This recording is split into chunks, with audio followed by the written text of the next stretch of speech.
अभिवादन सादर करतो। आज 15 ऑगस्ट 2021 1947 सालामध्ये आमच्या देशाला स्वातंत्र्य मिळालं आणि त्या स्वातंत्र्य मिळण्यासाठी अनेक क्रांतिकारी लोकांनी आपल्या प्राणाची आहुती देऊन हे स्वातंत्र्य आम्हाला मिळवून दिलेले आहे। आज 74 वर्ष पूर्ण झालेले आहे। पण ज्यावेळेस आम्ही या स्वातंत्र्याविषयी विचार करतो, जरी आज ते स्वातंत्र्य आम्हाला फुकटवारी मिळालेले, त्याचा उपभोग आम्ही प्रत्येकजण घेत आहोत, पण त्यासाठी अनेक लोकांनी आपल्या प्राणांची आहुती दिलेली आहे। पण जसं मी स्वातंत्र्याविषयी विचार करतो, निश्चितच आमच्या देशाला स्वातंत्र्य मिळाले, पण अनेक वेळा शारीरिकरित्या आणि आत्मिकरित्या अजूनही आम्ही बंधनामध्ये आहोत।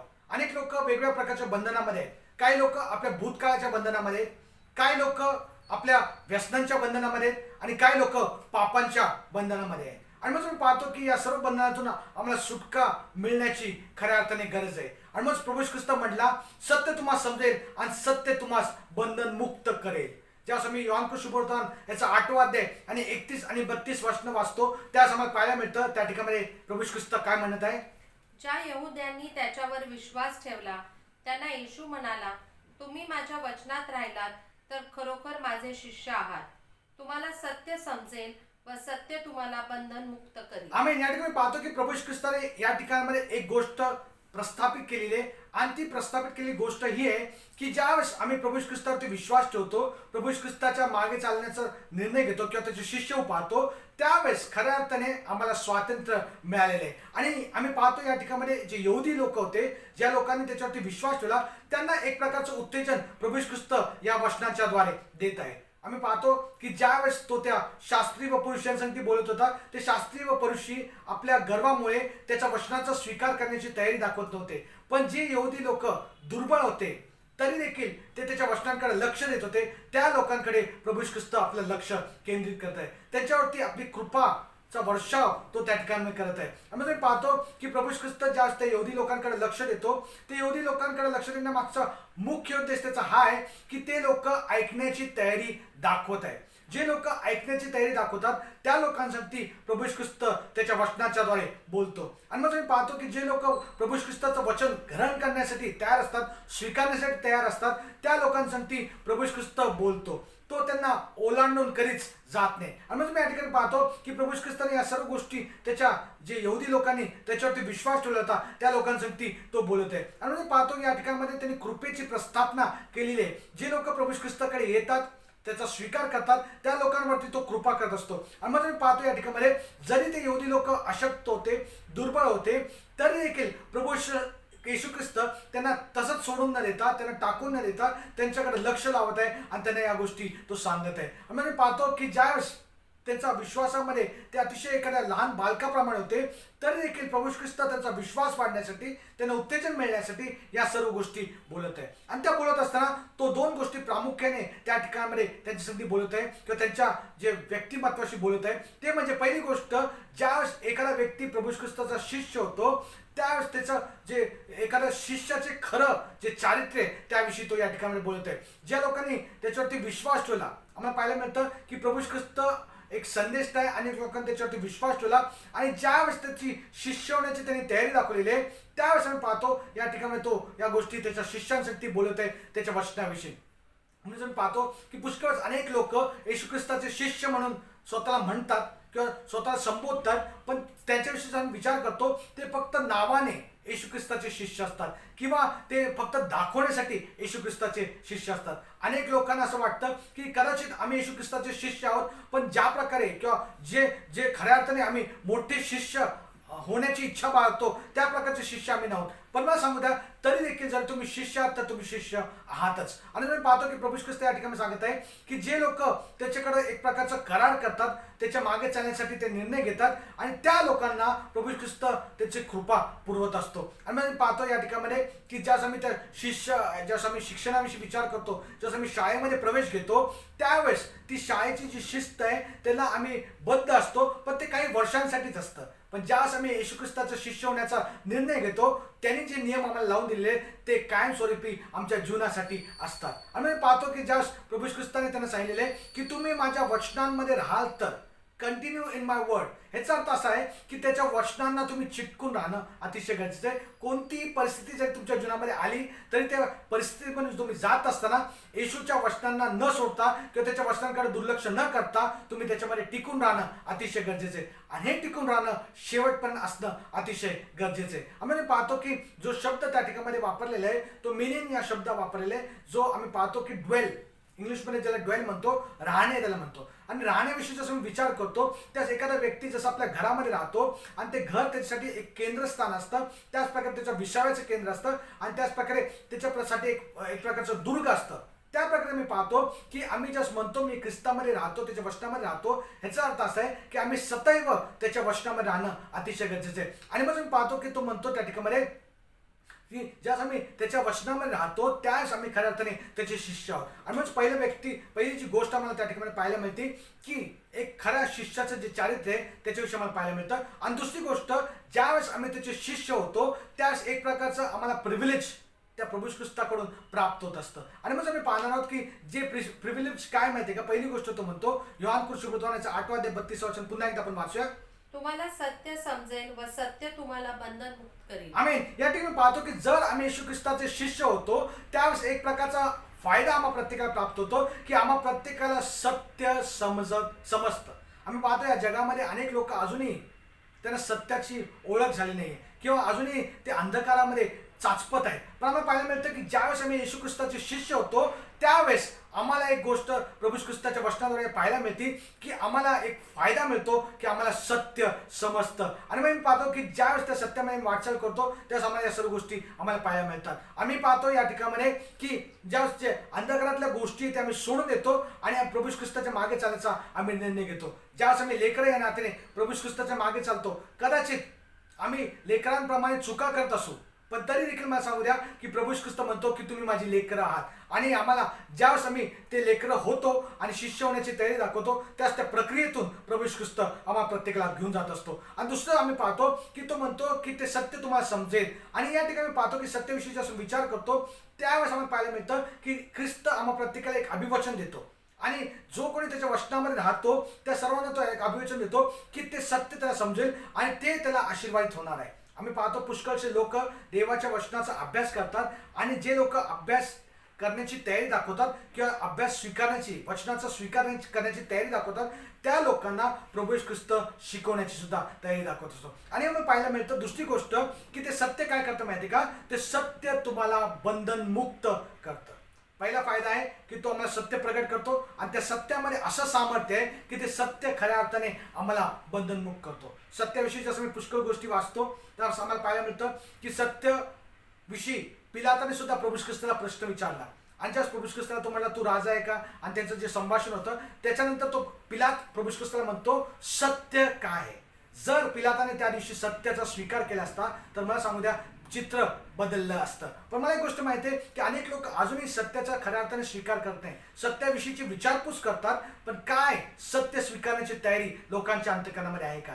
आज हे देवाचं वचन तुमच्यापर्यंत येत आहे, तुम्ही देवाच्या वचनाचा स्वीकार करणं अतिशय गरजेचं आहे. ते सत्य काय ते समजून घेणं अतिशय गरजेचं आहे. प्रभू ख्रिस्त म्हणला मार्ग सत्य व जीवन मीच आहे, माझ्याद्वारे आल्या वाचून पित्याजवळ कोणीच जात नाही. ह्याचा अर्थ असा आहे की खऱ्या अर्थाने सत्य जे आहे ते प्रभू येशू ख्रिस्त आहे. आणि जो कोणी प्रभू ख्रिस्ताचा स्वीकार करतो त्याचा शिष्य पाहतो त्याला प्रभू ख्रिस्ताने अनेक फायदे दिलेले आहेत. आणि म्हणजे पाहतो की प्रभू ख्रिस्ताने काय म्हणलेलं आहे, जर आम्ही वाचलं की ज्यावेळेस आम्ही त्याचा स्वीकार करतो पहिली सत्य काय प्राप्त होतं, आम्ही नीतिमान ठरवले जातो आणि जे आमच्या भूतकाळामध्ये आमची पातकं आमच्या जीवनामध्ये घडलेले आहेत किंवा ज्या दोष भावनेमध्ये आम्ही आहोत त्या सर्व दोष भावनेतून तो आमची सुटका करत असतो. आणि त्या दोष भावनेमध्ये आम्ही असताना पुष्कळ प्रकारच्या वेगवेगळ्या प्रकारच्या भयांमध्ये आम्ही असतो आणि त्या भयातून प्रभू ख्रिस्त आमची सुटका करत असतो. एवढंच कळलं तर आम्हाला माहिती आहे की जे कुजण्याचं करप्शन, ते करप्शनचं जे बंधन आमच्या प्रत्येकावरती असतं त्या बंधनातून आम्हाला जे तो शुद्ध करतो त्याच्याद्वारे तुमची सुटका करत असतो. आणि एवढंच कळलं नाही तर मला सांगू द्या त्या शुभवर्तमानामध्ये इतकं सामर्थ्य आहे की त्या सामर्थ्याच्या द्वारे जे रूढी परंपरा नियम आहेत त्या सर्वातून प्रभू ख्रिस्त आम्हाला सोडतो. आणि त्याच प्रकारे मी पाहतो की जे वर्षानुवर्ष चाललेल्या ज्या रूढी आहेत त्याच्यातून सुद्धा प्रभू ख्रिस्त आम्हाला सोडत असतो. तो आम्हाला आमच्या सर्व आत्मिक जे शत्रू आहेत त्यांच्यापासून सोडतो. एवढंच केवळ नाही तर तो आम्हाला मुक्त करतो यासाठी की आम्ही प्रभू ख्रिस्ताची सेवा करावी आणि जे त्याचे पुत्र या नात्याचे जे फायदे आहेत त्याचा उपभोग आम्ही प्रत्येकाने घ्यावा, यासाठी प्रभू येशू ख्रिस्त आम्हा प्रत्येकाला मुक्त करत असतो. आणि मग पाहतो की जे येशू ख्रिस्ताचे शत्रू आहेत ते नेहमी असं प्रयत्न करतात किंवा दाखवण्याचं आव आणतात की ते फ्री आहेत किंवा ते सुटका पावलेले आहेत. पण मला सांगायला मिळतं की जे लोक प्रभू येशू ख्रिस्तावर विश्वास ठेवतात त्याच लोकांना खऱ्या अर्थाने प्रभू येशू ख्रिस्ताने सुटका दिली. आणि ज्यावेळेस या सर्व गोष्टी त्या लोकांनी ऐकल्या, असं म्हणतात की ते लोक ते लोक रागावले, इरिटेटेड झाले आणि त्यांनी या सर्व गोष्टी बोललेल्या आहेत. पण योहान सुसमाचारचा 8 अध्याय आणि 33 वचन त्यांना असं वाटायला लागलं की आम्ही कधीच कोणाच्या दास्यत्वात नव्हतो. योहान 8:33 मध्ये ते काय म्हणतात बनवूया. ते त्याला म्हणाले, आम्ही अब्रामाचे वंशज आहोत व कधीही कोणाच्या दास्यात नव्हतो. आमेन. या ठिकाणी ते त्यांना सांगण्याचा प्रयत्न करत आहे की शारीरिकरित्या ते अब्रामाचे वंशज आहेत आणि कोणत्या प्रकारचे दास्यत्वात ते नव्हते.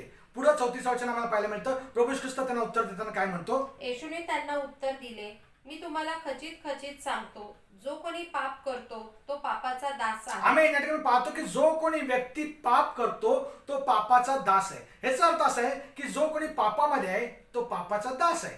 आणि ते लोक तर म्हणत होते की आम्ही कोणाच्या दास्यत्वात नव्हे, पण मला सांगू द्या की आम्ही प्रत्येक जण जे लोक पापामध्ये आहेत ते पापाचे दास आहेत. रोमकारपत्राचं 6 अध्याय 16 ते 18 वचन जास्त तुम्ही वाचता त्या ठिकाणी काय म्हणलेलं पण वाचूया. आज्ञा पालन करता ज्याला तुम्ही स्वतःच गुलाम असे समर्पण करता. आज्ञा पालन करता ज्याला तुम्ही स्वतःच गुलाम असे समर्पण करता. ज्याची आज्ञा तुम्ही मानता त्याचे तुम्ही गुलाम आहात. हा, म्हणजे आम्ही ज्यांची आज्ञा मानतो त्याचे आम्ही खऱ्या अर्थाने गुलाम आहोत. ज्याचा परिणाम मरण आहे अशा पापाचे गुलाम किंवा ज्याचा परिणाम नीतिमत्व आहे अशा आज्ञापालनाचे तुम्ही गुलाम आहात. हे तुम्हाला ठाऊक नाही काय? तुम्ही पापाचे गुलाम होता तरी ज्या प्रकारची शिकवणीच्या पदरी तुम्हाला बांधले तिचे पालन तुम्ही मनापासून केले आणि पापापासून मुक्त होऊन तुम्ही नीतिमत्वाचे गुलाम झालात, म्हणून देवाची स्तुती असो. आम्ही या ठिकाणी पाहतो की प्रत्येक व्यक्ती कोणत्या ना कोणत्या गोष्टीचा गुलाम आहे. जर तुम्ही पापाचे गुलाम आहात त्याचा अर्थ असा आहे की तुम्ही जे ख्रिस्ताचे अधिकार आहेत आणि ख्रिस्ताने दिलेली मोकळीकता आहे त्याच्या अधीन तुम्ही नाही आहेत.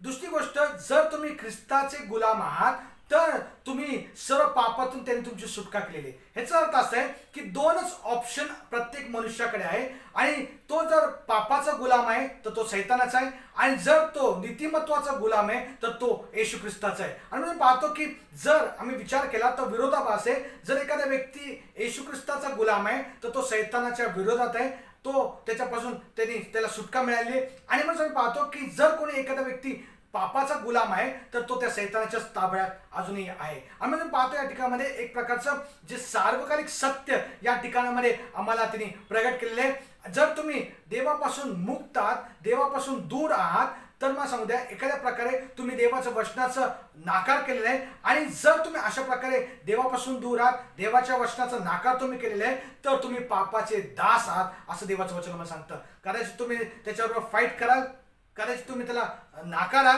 पण मला सांगू द्या ही जी सत्य आहे त्याला तुम्ही दुर्लक्ष करू शकत नाही किंवा त्याच्यापासून तुम्ही सुटका पाहून घेऊ शकत नाही. हे एक प्रकारचं सार्वकालिक सत्य आहे. आणि मी पाहतो की जर तुम्ही जर तुम्ही देवाचे गुलाम आहात तर तुम्ही पापाचे गुलाम नाही आहेत. You are not a slave to sin. आणि हा प्रश्न जेव्हा तुम्ही विचारता त्यावेळेस मला सांगू द्या की देवाला नाकारणं, त्याच्या अधिकार आमच्या जीवनावरती न स्वीकार करता राहणं, ह्याचाच अर्थ असा आहे की तुम्ही पापाचे गुलाम आहात. जर तुम्ही देवाचा स्वीकार करत नाही, त्याच्या अधिकारांचा स्वीकार करत नाही, तर तुम्ही पापाचे गुलाम आहात. आता तुम्ही प्रश्न कराल की हे नेमकं कसं आहे. ह्याचा अर्थ असा आहे की जसं आम्ही पाहतो की एखादा व्यक्ती एखाद्या प्रकाशाच्या खोलीमध्ये जसं तो राहतो आणि एखाद्या खोलीमध्ये जातो आणि त्या ठिकाणामध्ये आम्ही पाहतो की कोणत्या प्रकारचा प्रकाश त्या ठिकाणामध्ये नाही आहे, तर आम्ही म्हणू शकतो की तो व्यक्ती अंधकारामध्ये उभा आहे. ज्यावेळेस एखादा व्यक्ती एखाद्या खोलीमध्ये जिथं थंडी आहे आणि जिथं कोणत्या प्रकारची ऊब नाही त्या ठिकाणी राहतो, तर मला सांगू द्या आम्ही म्हणू शकतो की तो व्यक्ती थंडीमध्ये गारठून जाणार आहे. त्याच प्रकारे मी पाहतो की जर एखादा व्यक्ती देवाचं संरक्षण आणि देवाची जी स्वतंत्रता, मोकळीकता त्याने आम्हाला देऊ केलेली आहे ती जर आमच्या जीवनामध्ये नसेल, याचा अर्थ असा आहे की तो व्यक्ती त्या पापाच्या दास आहे किंवा पापाच्या गुलामगिरीमध्ये आहे. म्हणजे मी पाहतो की एका व्यक्तीने फार सुंदररित्या सांगितलेले आणि तो म्हणताना म्हणतो की पुष्कळ वेळेस तो असं म्हणतो की पुष्कळसे लोक जे देवावरती विश्वास ठेवतात ते देवाला कुबड्यांप्रमाणे वापरतात. आणि त्याने एक देवाच्या सेवकाला बोलताना असं म्हटलं की अनेक लोक देवाला त्या कुबड्यांप्रमाणे वापरतात आणि ते कोणती गोष्ट स्वतःहून करू शकत नाही. ते सर्व गोष्टीसाठी देवावरती अवलंबून राहतात. याचा अर्थ असा आहे की ते स्ट्रॉंग नाही आहेत किंवा ते स्वतःहून आपल्या पायावरती उभे राहू शकत नाही. आणि ज्यावेळेस त्या सेवकाने त्या व्यक्तीकडे पाहिला आणि तो त्यांना म्हटला की खरोखर तुझं बोलणं बरोबर आहे, पण त्यांनी उत्तर देत असताना त्याला सांगितलं की या जगामध्ये मी जर पाहिलं तर सर्वच लोक लंगडेच आहेत आणि त्यांना खरोखर कुबड्यांची गरज आहे. जर याविषयी मी विचार करतो तर असं मला पाहायला मिळतं की आम्ही अशा प्रकारच्या जगामध्ये जगत आहोत जे तुटलेलं जग आहे आणि आम्हा प्रत्येकाला त्या येशू ख्रिस्ताची गरज आहे. आणि जर तुम्ही पापाचे दास आहात तर तुम्हाला जे देवाने दिलेलं नीतिमत्व आहे, देवाने दिलेली जी सुटका आहे त्याच्यापासून तुम्ही वंचित आहे. पण मला सांगतो की जो कोणी ख्रिस्तामध्ये आहे तो सर्व पापातून त्याची सुटका झालेली आहे. एवढंच कळलं नाही तर तो आता देवाचा दास असा बनलेला आहे. आणि म्हणजे मी पाहतो की जर आम्ही म्हणतो आम्ही देवाचे दास आहोत किंवा आम्ही देवाचे लोक आहोत तर त्याचा अर्थ काय माहिती आहे का? ग्रीक भाषेत जर तुम्ही पाहिला तर जो आम्ही पाहतो तो शब्द जो वापरण्यात आलेला आहे की तो त्या ठिकाणी असं म्हणलेलं आहे की डुलॉस. आम्ही ज्यावेळेस म्हणतो की डुलॉस म्हणजे काय माहिती का? एखाद्या व्यक्तीला बांधण्यात येतं, बाइंड टू अनदर पर्सन, ज्याला आम्ही म्हणतो की एखाद्या व्यक्तीला दुसऱ्या व्यक्तीला बांधण्यात येतं. याचा अर्थ आहे आम्ही पाहतो की एक प्रकारची सबमिशन त्या ठिकाणी पाहायला मिळतं. जसं मी म्हणतो की आम्ही ख्रिस्ताचे दास आहोत याचा अर्थ असा आहे मी समर्पित जीवन जगत आहोत. आणि समर्पित म्हणजे त्याच्या जुलमाखाली आम्ही आहोत असं नाही. तर मला सांगू द्या की ते खऱ्या अर्थाने स्वातंत्र्य आम्हा प्रत्येकाला प्राप्त झाले आहे.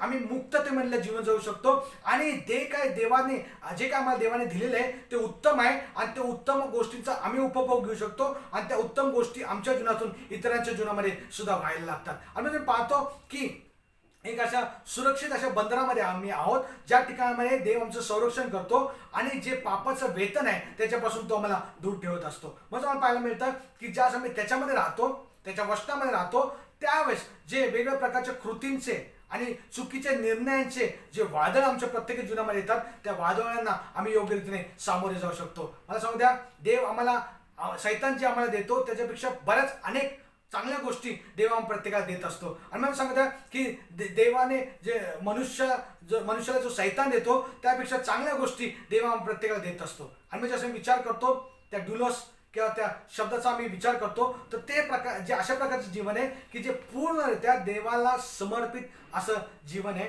अशासाठी की जी काय देवाची इच्छा आहे ती आमच्या प्रत्येकाच्या जीवनामध्ये देवाने पूर्णतेस न्यावी. आणि मी पाहतो की इथं आम्हाला एक प्रकारचं समाधान प्राप्त होतं.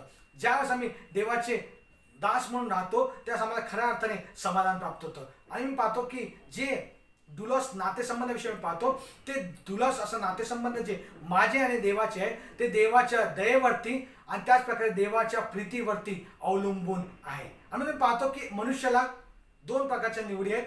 तो देवाचा दास होऊ शकतो किंवा त्या शैतानाचा दास होऊ शकतो. पापाचा तो दास होऊ शकतो किंवा नीतिमत्वाचा तो दास होऊ शकतो. आणि म्हणून पाहतो की आम्ही अशा प्रकारचा जो देव आमचा पिता आहे त्याचे आम्ही दास होऊ शकतो किंवा जो आमचा धनी आहे प्रभू येशू ख्रिस्त जो आमचा धनी आहे तो एक चांगला मेंढपाळ आहे. एवढंच कळलं नाही तर तो आमच्या प्रत्येकावरती अपार अशी प्रीती करतो आणि तो आमच्या प्रत्येका जीवनाविषयी योजना करत असतो. आणि मग आपण पाहतो की दोन प्रकारच्या गोष्टी आहेत. शैतान काय करतो माहिती आहे का? शैतान नेहमी आम्हाला एक प्रकारचा राजद्रोह करायला लावतो, आम्हाला अधर्म करायला लावतो आणि त्याच प्रकारे दोष भावनेमध्ये आम्हाला प्रत्येकाला ठेवतो आणि त्याच्या अधीन राहण्यासाठी तो आम्हाला नेहमी भाग पडत असतो. आणि मग पाहतो की जो दुसरा धनी आहे त्या येशू ख्रिस्ताविषयी जसं विचार करतो त्यावेळेस तो आम्हाला हिरव्याच्या कुंडात घेऊन जातो, तो आम्हाला शांत पाण्याजवळ घेऊन जातो. आणि मी पाहतो की प्रभू येशू ख्रिस्ताशिवाय कोणत्या प्रकारे आम्हाला पापांची क्षमा प्राप्त होऊ शकत नाही आणि येशू ख्रिस्ताशिवाय आम्हाला पापातून किंवा आमच्या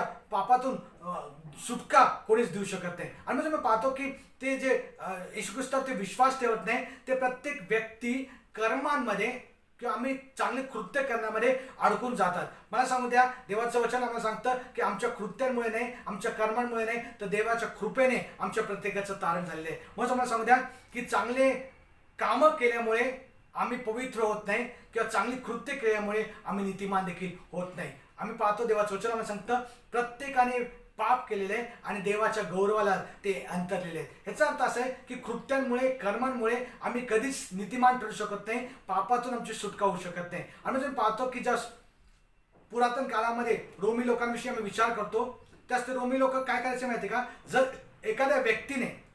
एखाद्या व्यक्तीचा खून केला असेल तर तो जो खून केलेला व्यक्ती आहे त्याला ते ज्याला मारले त्यांनी त्याच्या संगती तोंड बांधत असे.